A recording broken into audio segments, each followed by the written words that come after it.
Time for more bifacing. I got a lot of preforms to make about this size. I gotta thin this one down a little bit and then move on to the next one.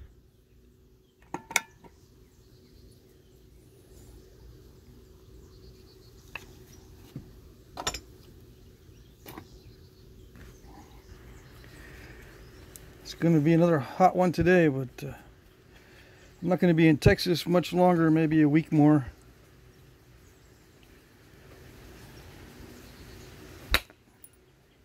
So hopefully it'll be cooler. I can be a little more productive. Hopefully.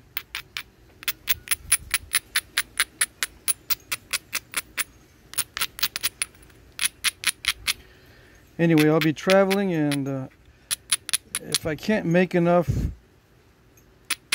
items for the next auction, I'll probably sell flakes and stuff. Flakes and bifaces. We'll see.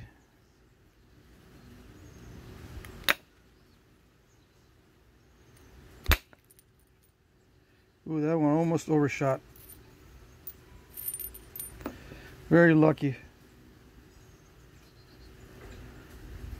that it did not. And that flake went nowhere. Funny how that works.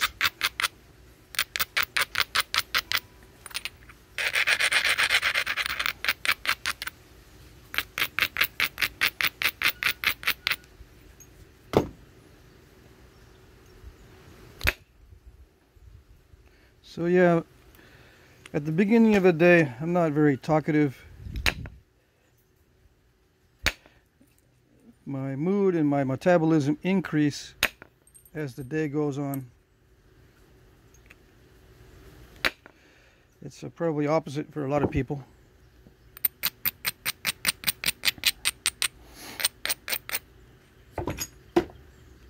Anyway.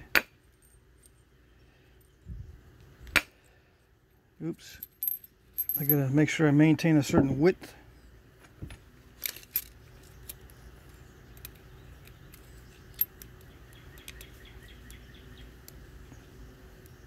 Yeah, I'm still safe, but I can't be doing that. You see that on the real artifacts sometimes.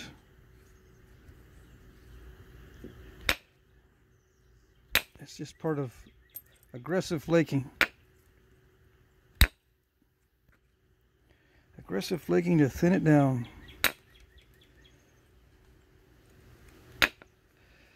And the advantage of that is just time. It's not really a material advantage.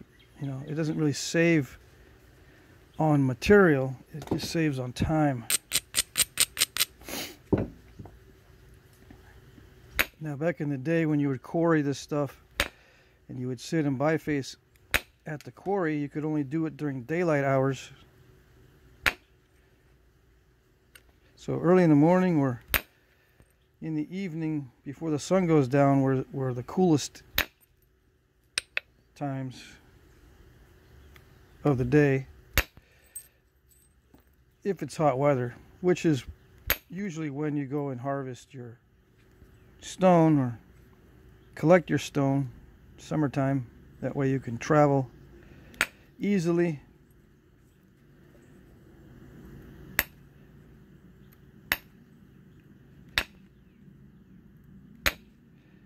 Without worrying about freezing every night.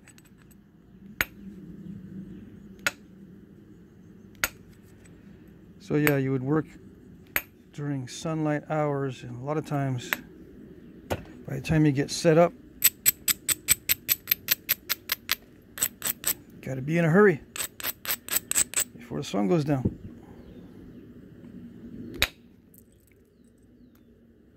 Maybe you ran out of food, you got to go get some more.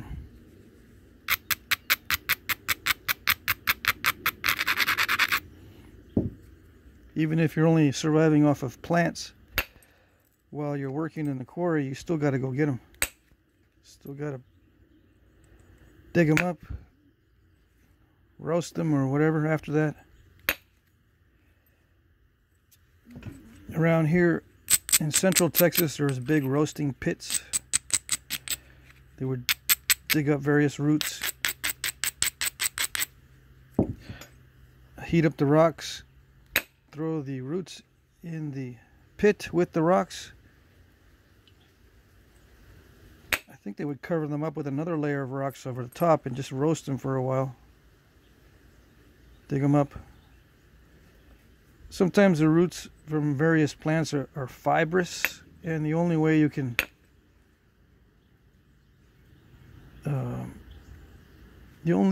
easily eat them is if you cook them and soften up the fibers.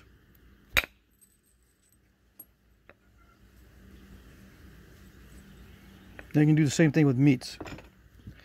Dig a pit, put a bunch of rocks at the bottom, build a fire on top of the rocks,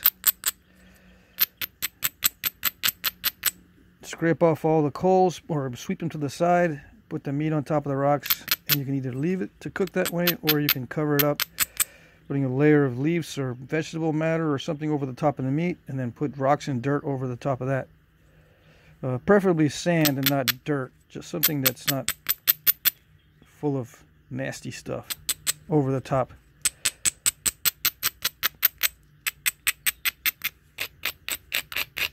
They call those burned rock middens or something like that.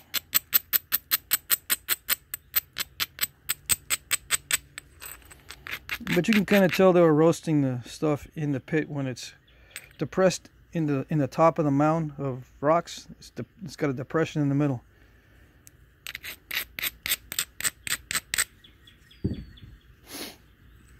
That depression is where they built the fire. As far as I know. That's what I hear. Someday I'll do that technique now. Firsthand, so I'll have some knowledge about it instead of what I read. There's some YouTube videos on that, though. Cooking meat in the ground. I don't know if that's what the video's called, but that's what they're doing. Yeah, that's unfortunate. Starting to form an island right there. I could try to blast it off with a very aggressive flake from the other side.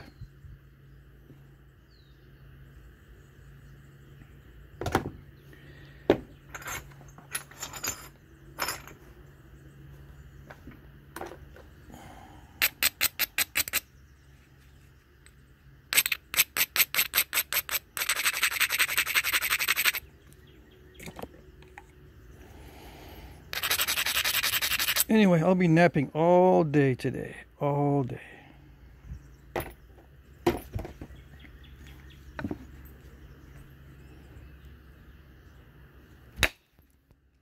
Very aggressive flake. You can tell by I bit off some of the side here, but looks like it worked. And I'm getting a little bit too narrow.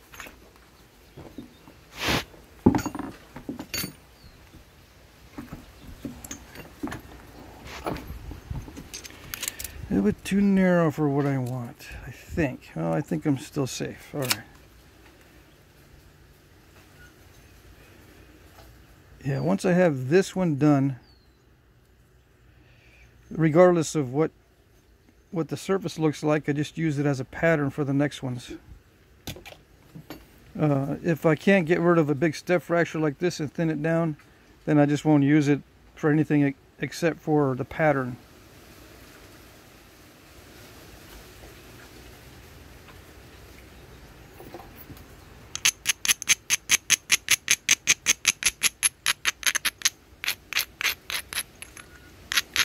It's much easier if you have a pattern that's the actual size instead of just measuring every flake. You know, it's easier just to set the pattern on top of what you're working on. That's probably too small for what I need. Some of the flakes might be too thin, but that one looks like I can probably just trim around.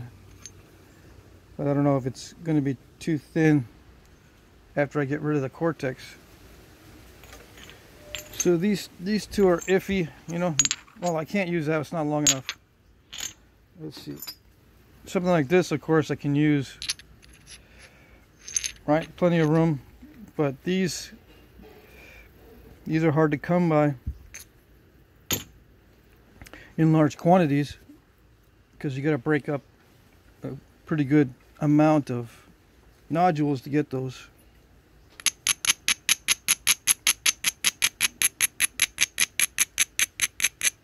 Production work is usually more efficient if you can cut and slab your own stuff.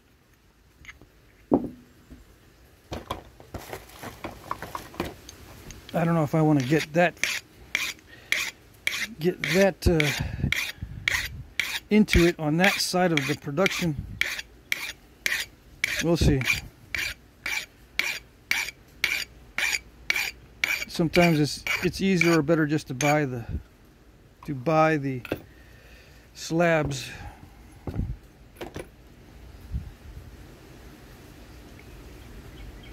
Especially if you got to travel to get the material like I do. You add up all the expenses.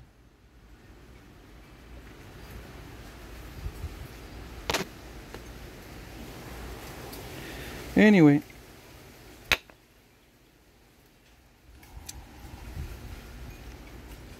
if you start thinking about that stuff too much, you can't concentrate on your flint knapping.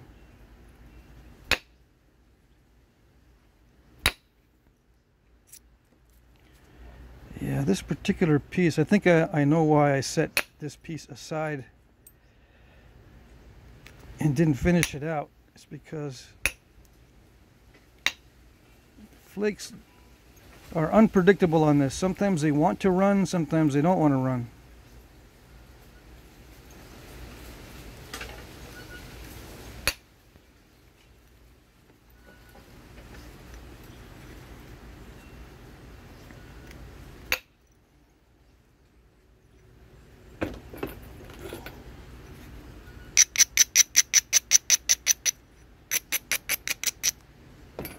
I could try to set up these platforms perfectly every time.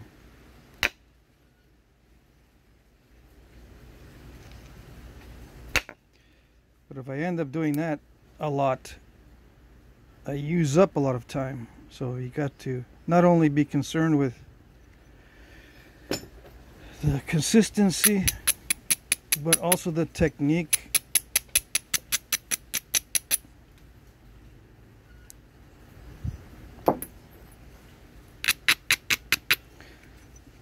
You know, some batches of rocks are very inconsistent. If you got to spend the time to figure it out, that batch of rock is not really good for production work. It might be good for pretty work, artistic work, one-of-a-kind pieces.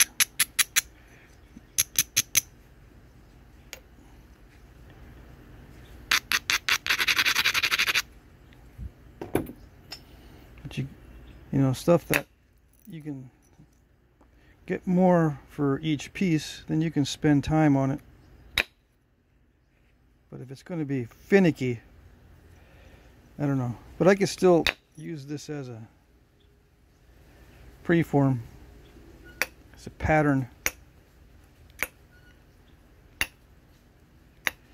And when the time comes, when I have some time, I can sit down with this and really figure out what's going on, or just go slow, do damage control slowly, take out all the step fractures slowly.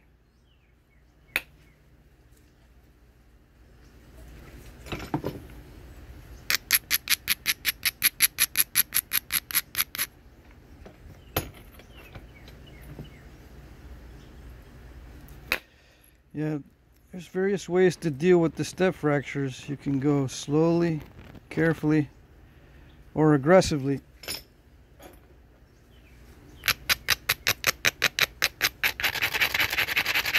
sometimes the stone will allow you to delicately try and just slowly pick at it to get the step fractures out, and sometimes the stone won't let you do it because the terminations are not feathering out, the flakes are not running very well, maybe you're not in the right mindset.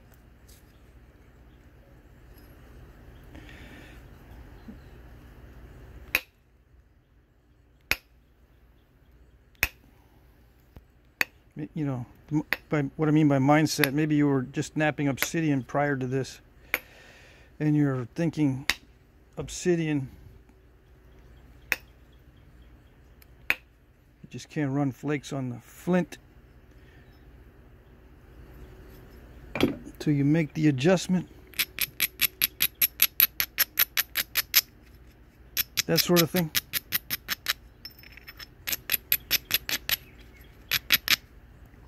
I only have one bad spot left, and I'm not sure exactly how I'm going to attack that. I could try to run another long flake, but yeah, I would hate to waste this piece on risk. I'm going to try to run a long flake, but I'm not going to try to hit it extremely hard. If it runs, it runs. If it doesn't, it doesn't.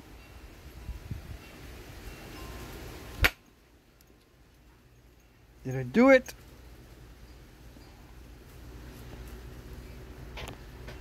I think it did.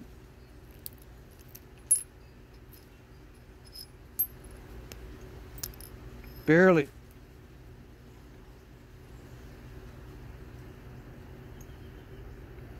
Nice.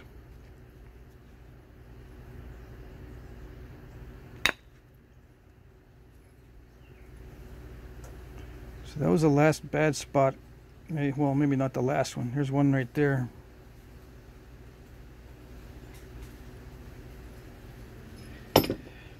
Let's see if I'm still within range. Yeah, 1 3/4 is good. By 3 1/4, that's within range of what I want. So I'm just going to leave it like that, and use that as a pattern for the next one. Now these are easy. These big flakes. I can just trim around the edges if I don't break the whole thing.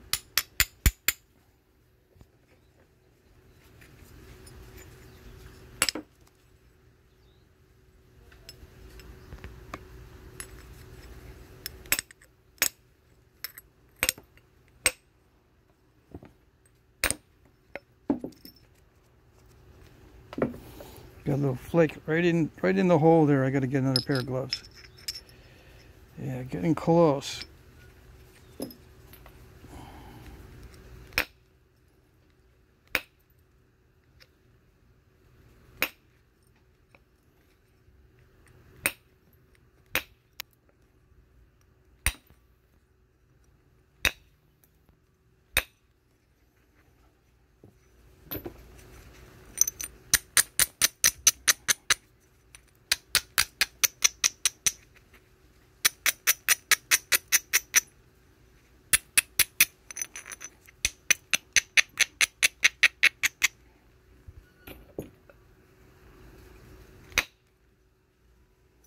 Nice.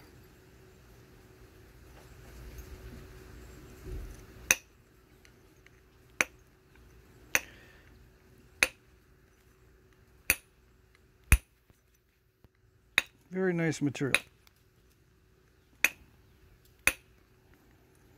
Yeah, I don't have a choice but to be very careful with this one. It's already thin.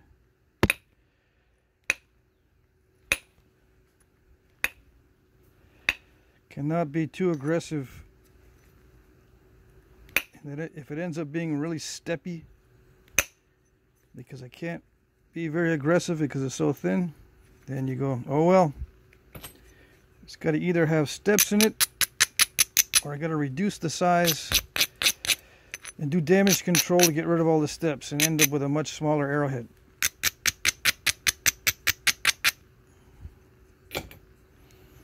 Can't work miracles.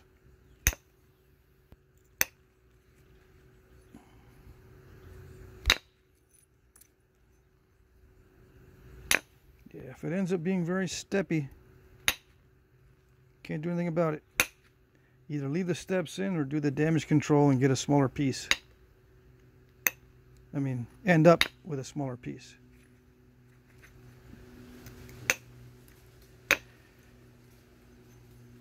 So that's it for that one, right? Yeah. I don't need to do anything else to this one except finish it out. So I just stash it like this.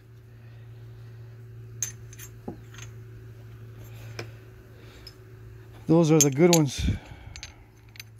Yeah, this is too small. I mean, too thin and too short. I would have liked to use that big flake, but oh well.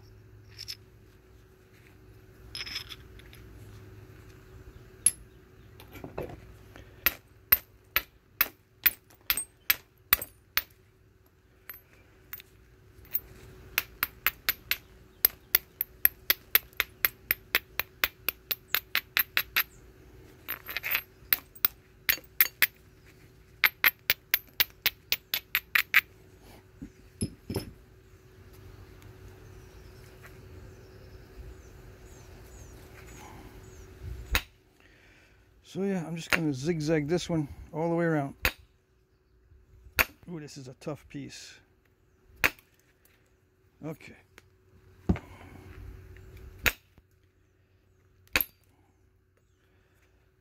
Very tough.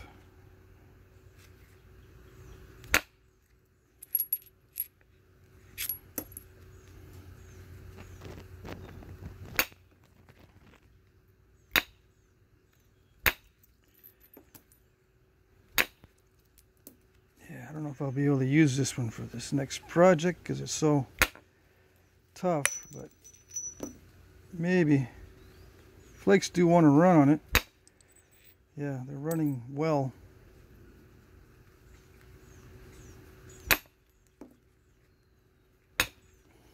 Good thing about steel, one of the advantages, it can do the really delicate, very fine-grained, nice flicking material.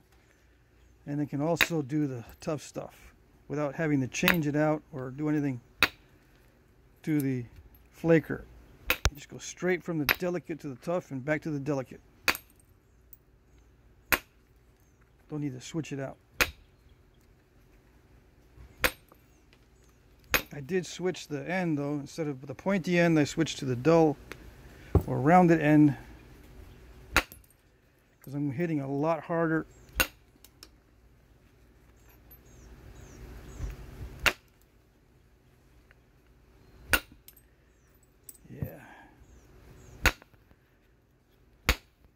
Yeah, I'm hitting right at the maximum that I usually hit these rocks.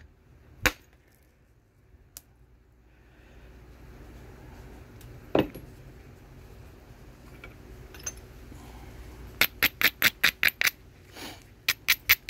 might still be able to thin it down. I don't know what I do with these things. I put them down and I don't see them. Probably looking right at it.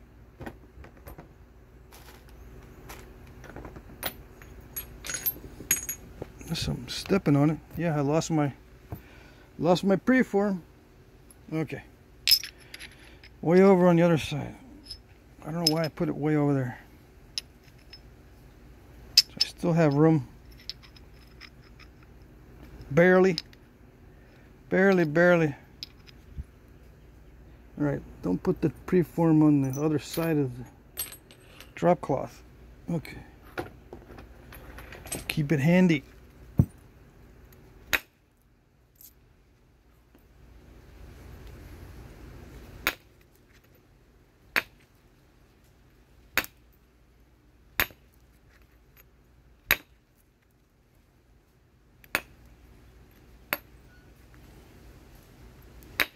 Gotta be really careful with the length on this one.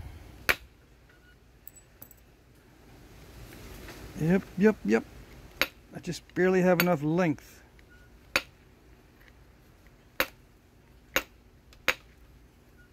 And every time I trim off an edge or the end, I gotta make sure that I check to see if I can use that extra length to run flakes first. And if I can use it to run flakes, I'll do that before I trim it off. Don't trim everything off too soon.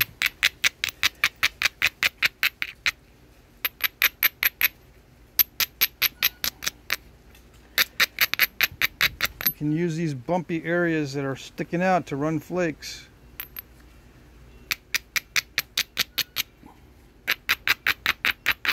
The bumpy area is the platform, in other words, or the platform for the platform.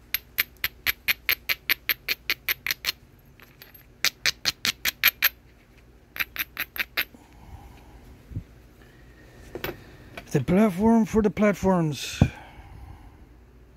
The launch pad for the platforms. How's that?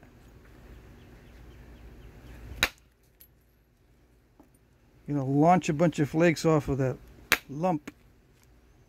That lump will contain many platforms.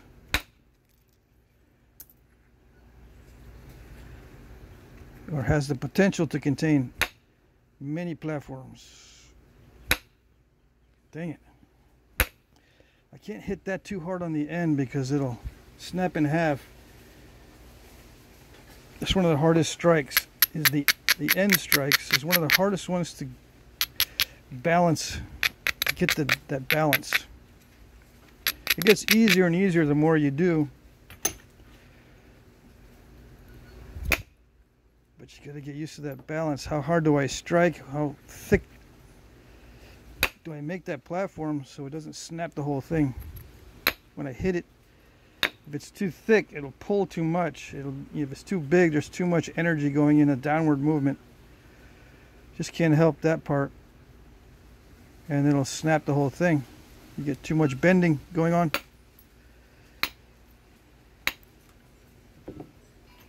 But if you get used to the balance, then it's not so bad. It's easier than doing the side strikes in many cases. Easier to run a long flake from the base than it is from the side in many cases. I don't know why. This probably has to do with the resistance to the strike. You know, there's more mass resistance in this direction than this direction. Why is the mass resistance to the strike important? It helps to conserve the energy from the strike. If the piece moves away too easily, you don't get all the energy from the strike. You lose energy. It can be okay if you hit it too hard.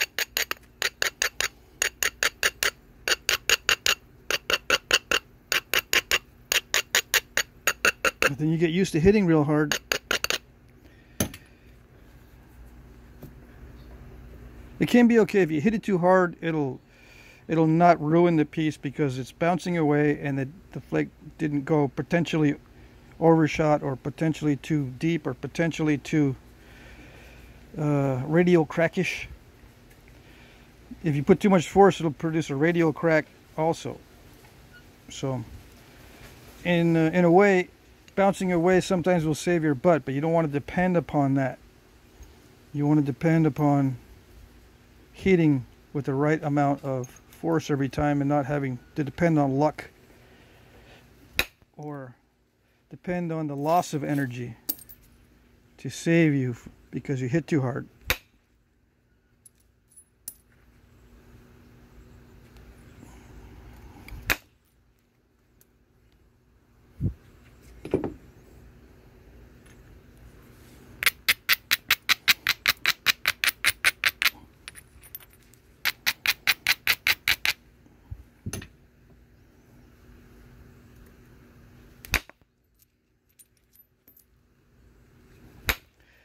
This is extremely tough. This is flint and steel type of flint.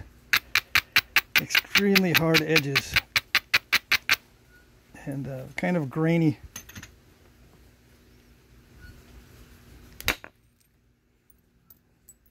Yep. But if you can make a hunting point out of it, it's very durable in comparison to other flints. It's not durable in the general sense, but compared to other flints, yes. Compared to obsidian, much better in terms of standing up to the impact and that sort of thing when you're hunting. It'll cut through bone easier if that's what it needs to do.